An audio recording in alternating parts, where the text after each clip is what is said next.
Hi, Courtney Robinson here today to talk to you about the pillars of financial independence. If you like this video, I would please ask you now to give it a thumbs up. You can always unlike it if you don't like it at the end, and subscribe to my channel.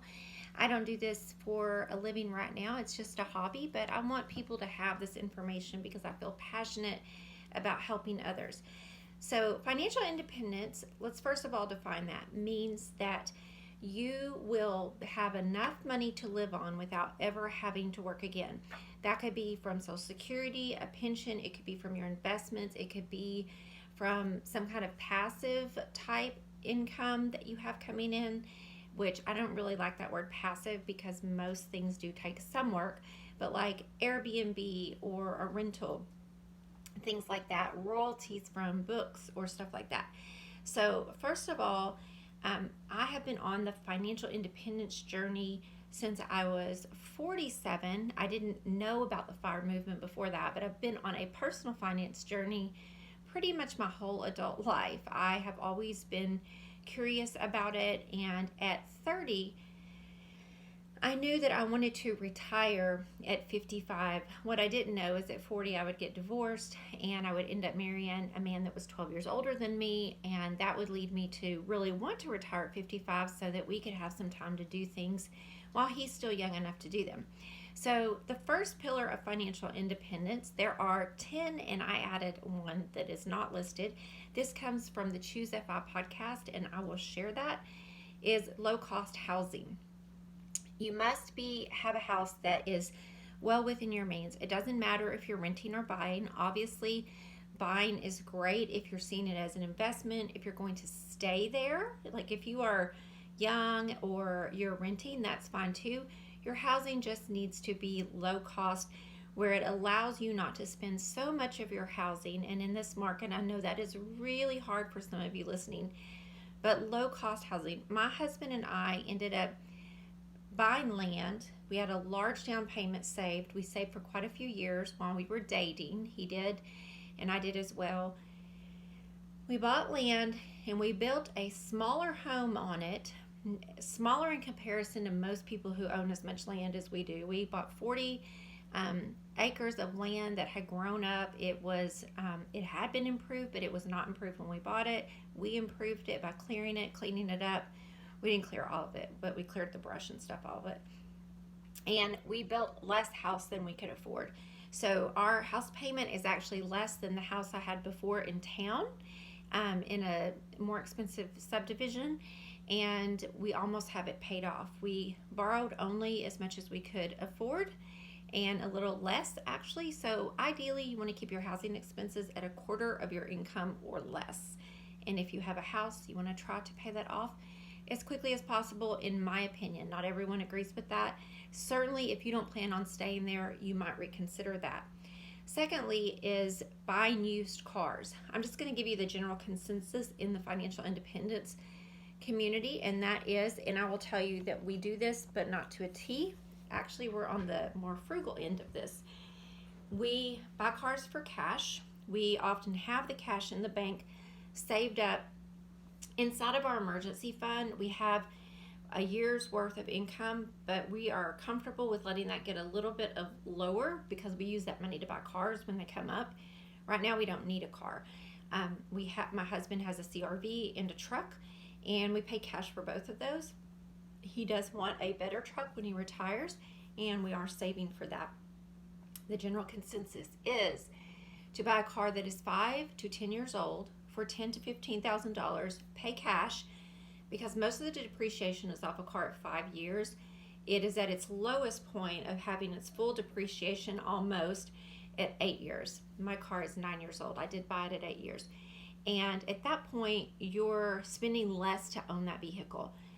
Lowish mileage, well maintained, $10,000 to $15,000, and then drive that car for 5 to 10 years. So it's going to be 10 to 20 years old when you buy another car, you rinse and repeat. We've done that. Every car we own has come from someone we know, friends that were moving or selling vehicles that gave us a fair price. My car is a 2009 Honda Accord. I paid $12,000 for it. My husband has, and from a friend, Her mom went into assisted living and they needed to sell the car. We've bought two like that from friends. My mom's boyfriend had a truck that he wanted to get rid of, and we paid, I can't even want to say what we paid, very little, like very little, like a couple $1,000s. We've got about $3,000 in the truck because we did some things to it. And it had low mileage. It had been well maintained. It is a 2009, so it's 23 years old. It runs great. And then we have a CRV at 2009. I had a friend that lived in America that needed to move back to England, and she sold us that car. I think we paid $7,500. Oddly, it's worth about $11,500 now, but we love that car. We love that CRV. So this is how we do it. We don't have any plans other than upgrading the truck when a good deal comes along, and we'll sell the other truck. So the next thing is groceries, keeping your grocery bill down. People don't realize how much you can save at the grocery store, but we at one point had got to where we were spending $1,400 a month at the grocery store. Now, let me say, and forgive me for my breathing, I have long COVID. It's been like a year now. And yes, I'm vaxxed and boosted and all that, but I just want to say I have some trouble breathing, so hang with me. On the groceries, we were spending about $1,400 a month, but that included dog food, cat food. We have 5 indoor animals, and it included I bought all my toiletries, makeup, everything at the grocery store. So that included everything I spent at Walmart or Super Walmart or Kroger. So medicine, Tylenol, things like that.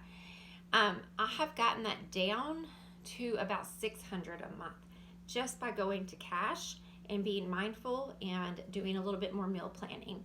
So keeping your grocery bill in check, you can save. So for us, that was a savings at $800 a month.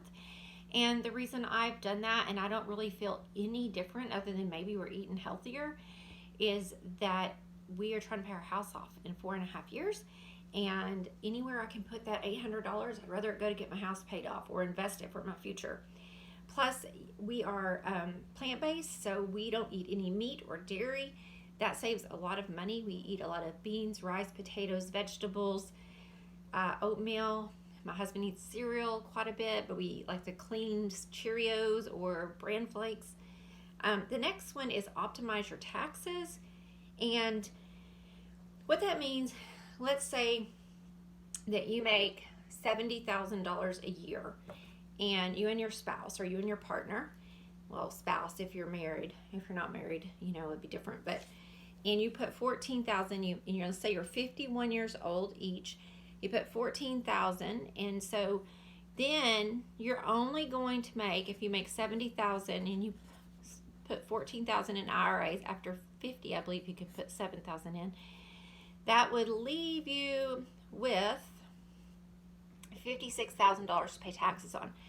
If you're in the 20% tax bracket, that's going to save you $2,800 in taxes. So tax advantage, putting things in tax advantage investments like your IRA, your 401k, maxing those out if you can, or putting what you can in there at least to get the match. You want to always get the match if you have a 401k. My husband and I do not. And so we have 2 IRAs, and we're about to open up a solo 401k. We max those out every year. And we did not make above 6 figures. Is that right? We did not make above 6 figures until just a few years ago, like 2018. Before that, we started out together as we were dating. We were making less than $40,000 a year combined. We did not live together. We both took on extra work, which we have done for the past 11 years. And I'm slowly pulling back, and he will be leaving one of his jobs in order to kind of cash flow our lives. So I went from full-time to part-time, and he is full-time plus a 2/3 time on another job that is seasonal. The next thing would be college hacking, using your trying to go to college if you have children less. So it might mean that your child would go to community college and then go to 4-year college, trying to get scholarships, financial aid, and things like that. Learning to hack that system in the sense that maybe they might work as like a house supervisor or something like that, maybe when you're going to get your master's, working at the college in order to get free tuition. There's a million ways, and there's a million podcasts on this. With my children, I have 4, my husband has 2, we have 6 together. And with his daughter, because I knew her before she was going to college, I encouraged them all to go to community college. My ex-husband and I both worked at a community college. Our children got free school there. If you were in a VOTEC program in high school, then you would get free tuition. So my children qualified, but my stepdaughter qualified under vocational education. They all went to school for free, plus they got financial aid, which gave them each about $2,000 a semester. Now, I encouraged them to save that money. They were teenagers. They did not, but they were able to buy cars, pay for their phones, pay for more of their expenses, which eased the burden on me. I also allowed all my kids to live at home. Their first 2 years of college, it took some of them a little longer than 2 years, but it also allowed them to mature to go off to a state college. So 3 of our kids went off to a state college, 2 lived at the college, and 1 traveled back and forth. They all went to 3 different schools, and they all got out with their bachelor's, 3 of the 6 that got bachelor's degrees, with lower amount of loans than higher. So that is college hacking. And I'm going to give you one more, and then I'm going to cut this off and do the next one. The next one would be everyday spending matters.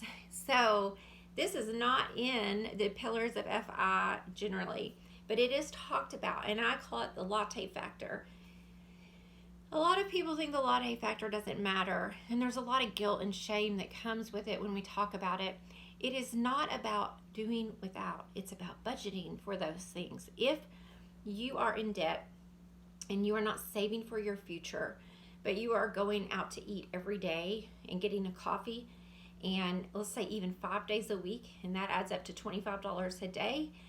Well, 5 days a week, that's $125 a week times, let's just say 4 weeks. That's $500 a month, and that really, really adds up. That $500 a month could be going to your future.